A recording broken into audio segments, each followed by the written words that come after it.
I just think of myself as Floyd Mayweather, a person who had a dream, having fun, entertaining the world. This is what I do.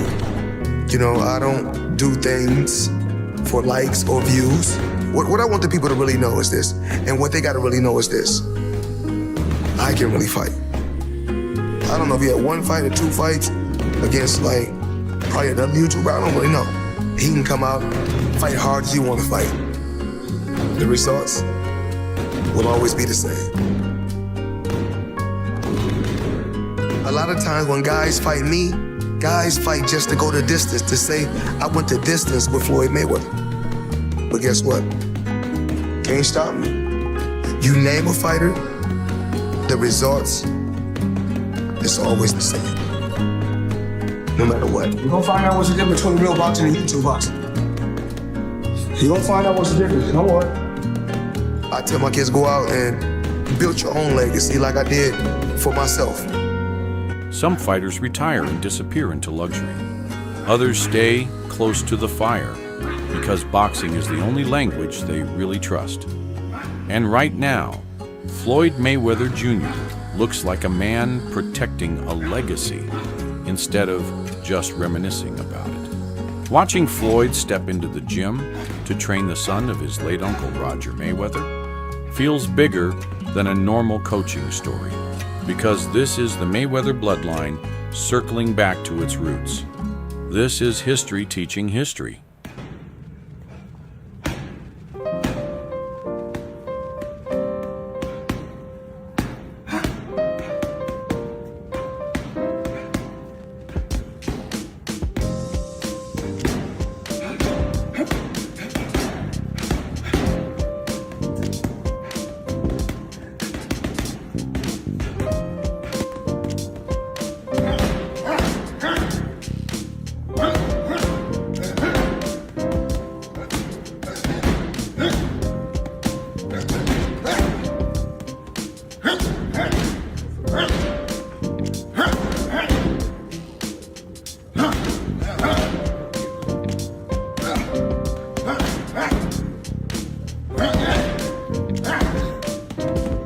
Anyone familiar with Roger Mayweather understands that his influence extended far beyond teaching punch combinations and gym drills.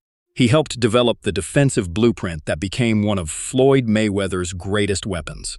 The shoulder roll, precise distance management, impeccable timing, and the ability to make elite opponents miss repeatedly until frustration took over.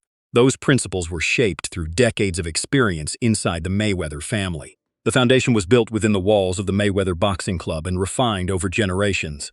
That's why seeing Floyd guide the next wave of talent feels like more than simple coaching. In many ways, it resembles the continuation of a family tradition that never truly ended. What makes the situation even more intriguing is that people close to the gym have already noticed familiar qualities in the young prospect. Quick hands, smooth footwork, and natural boxing instincts have reportedly caught attention early. And when your teacher is someone who spent years making world-class fighters look ordinary, those traits become even more significant. Learning defense from Floyd is comparable to studying strategy under a master who perfected every move long before anyone else saw it coming. Of course, there is also tremendous pressure attached to carrying the Mayweather surname. In boxing, that name comes with expectations as heavy as any championship belt. Still, if the partnership develops the way many believe it can, this may become far more than a family mentorship story. It could represent the beginning of another era for the Mayweather legacy. While much of the boxing world focuses elsewhere, a new chapter may already be taking shape behind the scenes. And just as Floyd was busy preserving the family formula and preparing future talent, he suddenly began hinting that he might not be finished commanding attention himself. What makes Floyd unique is the way he presents every boxing conversation like a high-end business venture.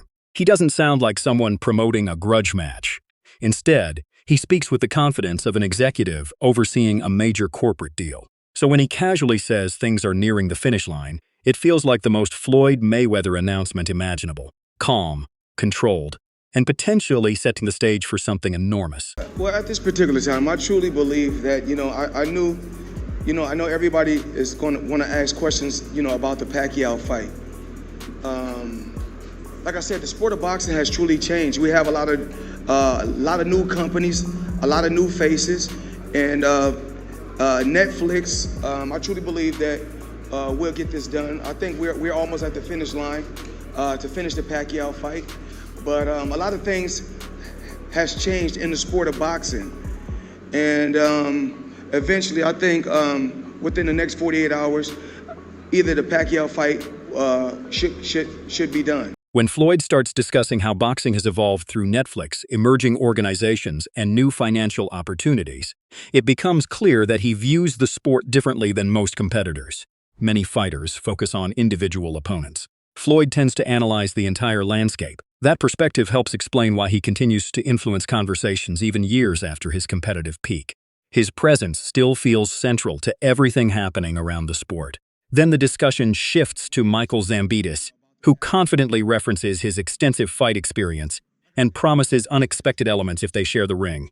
Honestly, statements like that are difficult to ignore because very few people casually suggest they have surprises prepared for Floyd Mayweather. Usually, that level of confidence comes from complete self-belief or from accepting the challenge of solving one of boxing's most difficult puzzles. To Zambidis' credit, confidence is essential in that situation. After all, Floyd built an undefeated career by making aggressive opponents pay for every mistake they committed. First of all, I'm a boxer. I have 180 fights, 158 wins, and 87 knockouts. 90% is with my punches. I am a boxer. Of course, I prepare for Floyd. I do specific trainings, and I have too many surprises for him, tailor-made surprises. Point 3. As the conversation continues, Floyd smoothly transitions into discussing business ventures, personal branding, and ownership. In many ways, that mindset has defined his career as much as boxing itself. Investing in himself and maintaining control of his own brand has always been part of his formula. Even his casual appearance seems to communicate success. Yet somehow the interview still manages to take an unexpected turn when he praises Teofimo Lopez for training at 3 o'clock in the morning, as if overnight gym sessions are perfectly normal. That's one of the fascinating things about Floyd. One moment he's discussing massive financial opportunities and major negotiations. The next moment he's evaluating workout schedules, like an enthusiastic coach giving out gold stars. But beneath the humor, confidence, and polished delivery sits the real story. If the long-rumored Pacquiao rematch eventually becomes official, boxing won't simply be getting another fight. The sport will be reopening one of its most debated and unresolved discussions all over again. Last night, I want to, me and Teofimo, as well as some of the other guys, we had a good workout last night. A late night workout. Teofimo, you did a good job last night. I wanted to let you know that. So last night we had a late night workout. Could have been like 2 or 3 in the morning, but we got it done, and I want to say, keep up the good work. I'm proud of you. Just when the focus was on Floyd Mayweather's role as a mentor and his subtle hints regarding a possible Manny Pacquiao rematch, the conversation suddenly shifted into an entirely different direction. Now the discussion involves speculation, contracts, canceled plans, streaming money, and allegations of financial complications. In many ways, it feels like the perfect post-retirement Floyd storyline. Wade Plemons approaches the situation almost like an investigator trying to piece together a complicated mystery. From his perspective, several details simply don't seem to fit together. At one point, Floyd was discussing a potential event involving Mike Tyson in Congo. Then attention moved toward another exhibition connected to Michael Zambidis. After that, everything appeared to slow down. Now, some believe the Pacquiao agreement may actually be the central issue driving the entire situation. Whether people agree with Wade's conclusions or not, it's easy to understand why the situation attracts attention. The sequence of events certainly raises questions. Throughout his career, Floyd has often operated with the confidence of someone who prefers creating his own path rather than following conventional expectations. Floyd was trying to get around the verbiage of a real fight and flat out scam Manny Pacquiao and Netflix into having an exhibition when that's not what they signed a contract for. This might be why, because, I had speculated Floyd didn't want to lose his O. He didn't want to be in a real fight because that jeopardizes his legacy, even though he says he doesn't care about legacy. But also, he needs money very, very badly, so he was going to try to do a workaround where he considers this an exhibition and maybe try to get it by Netflix in that same way. And they went, nah, dude, you signed for a real fight. Either honor your contract or we're going to. One theory suggests that Floyd may have been attempting to navigate around the language of a traditional professional bout by positioning the event as an exhibition rather than the type of contest originally expected under the agreement. According to that line of thinking, concerns about preserving his undefeated record may have played a role. Critics argue that while Floyd often says legacy doesn't concern him, a fully competitive fight naturally carries more risk than an exhibition format. Others speculate that financial considerations could have influenced those decisions as well. The theory continues by suggesting that organizers may have rejected any attempt to redefine the event, insisting that the original contractual obligations be honored exactly as written. If that interpretation is accurate, the dispute would become less about promotion and more about compliance with an existing agreement.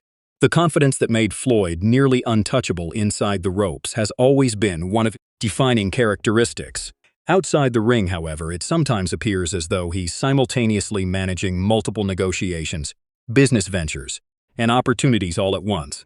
As Wade continues connecting discussions about taxes, advance payments, contractual obligations, and the ongoing debate over whether the event qualifies as a true fight or an exhibition, the story begins to resemble a dramatic business series more than a traditional boxing promotion. Yet, despite all the rumors, accusations, and theories, the conversation consistently returns to the same destination: the possibility of another Pacquiao showdown. That rivalry continues to hold a unique place in boxing history. Even after a decade, many fans still view those names as connected to unfinished business. And if circumstances ultimately force Floyd toward making the fight happen, the irony would be remarkable. One of boxing's greatest negotiators potentially finding himself negotiated into one final blockbuster event. Sometimes the sport produces storylines that seem more unbelievable than anything Hollywood could invent.